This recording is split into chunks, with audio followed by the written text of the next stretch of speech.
আমার গৌসে পাক কোনো সাধারণ ব্যক্তি ছিল না। আমার গৌসে পাক কোনো সাধারণ ব্যক্তি ছিল না।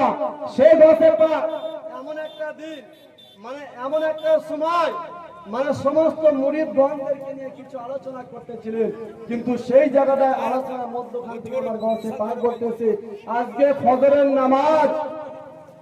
ফজরের নামাজ যদি কোনো ব্যক্তি আমার পিছনে পড়ে সে আমার সাথে হবে জান্নাতি। বলুন সুবহানাল্লাহ। এটা কে বললো? হুজুর গৌসে পাক বলে যে আজকে ফজরের নামাজ যদি কোনো ব্যক্তি আমার পিছনে পড়ে আমার সাথে সে জান্নাতি। আর এই কথাটা যদি কেউ বাইরে প্রকাশ করে দেয় সে হবে জাহান্নামী।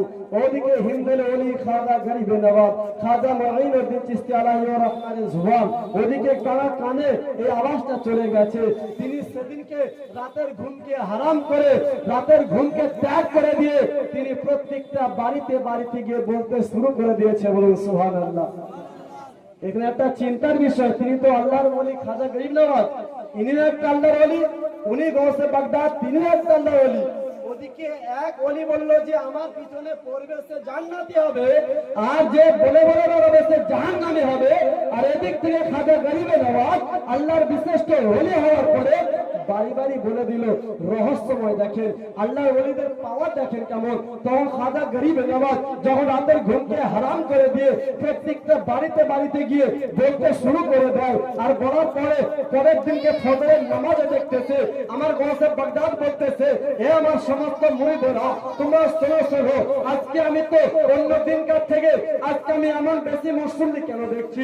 আমার চোখের জ্যোতি যত দূর যাচ্ছে, আমার চোখের নজর যত দূর যাচ্ছে তত দূর দেখতেছি আমার এত নামাজি হয়েছে। তা বলো আজকে আমার এই কথাটা বাইরে প্রকাশ কে করেছে, বাস্তব কে করেছে? আল্লাহু আল্লাহ। তখন হযরত খাজা গরিব নওয়াজ পিছন থেকে বলছে, হুজুর বেয়াদবি মাফ করবেন, আমি কথাটা সবার বাড়ি বাড়ি বলে বেরিয়েছি। আল্লাহু আল্লাহ। তখন বলতেছে, খাজা তুমি কি শোনোনি? হে হিন্দের রাজা তুমি কি জানোনি আমি বলেছিলাম যদি কেউ বলে বলে সে জাহান্নামী হবে? বলে হ্যাঁ গৌসে বাগদাদ আমি সেটাও শুনেছি। আবার আপনি এটাও বলেছেন যে নামাজ পড়বে সে জান্নাতি হবে।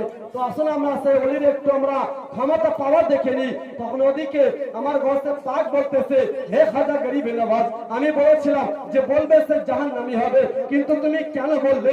ওদিকে খাজা গরিবে নওয়াজ কাব্বু ছলে ইরশাদ করতেছে, কাব্বু ছলে বলতেছে, হে আমার গৌসে বাগদাদ, হে প্রেমের দস্তগীর, হে আমার বড় পীর আব্দুল কাদের জিলানী, আপনি বলেছিলেন আপনার পিছনে যদি কোনো ব্যক্তি নামাজ পড়ে আজকে ফজরের নামাজ সে আপনার সাথে হবে জান্নাতি, আর যদি কেউ বাইরে প্রকাশ করে দেয় সে হবে জাহান্নামী। তো হে আমার পীর আজকে তো আমি প্রত্যেকটা মানে বাড়িতে বাড়িতে বলে বেড়ালাম, আমি নামাজি ডেকে বেড়ালাম, কিন্তু আমি হয়ে গেলাম জাহান্নামী। কিন্তু হে আমার গৌসে পাক আমি জাহান্নামী হবার পরে আমি তো আপনার পিছনে নামাজ আদায় করেছি, এবার আপনি ফয়সালা করে দেন আমি খাজা জান্নাতি না জাহান্নামী। বলুন সুবহানাল্লাহ। বলে আপনি এবার ফয়সালা করে দেন আমি খাজা জান্নাতি না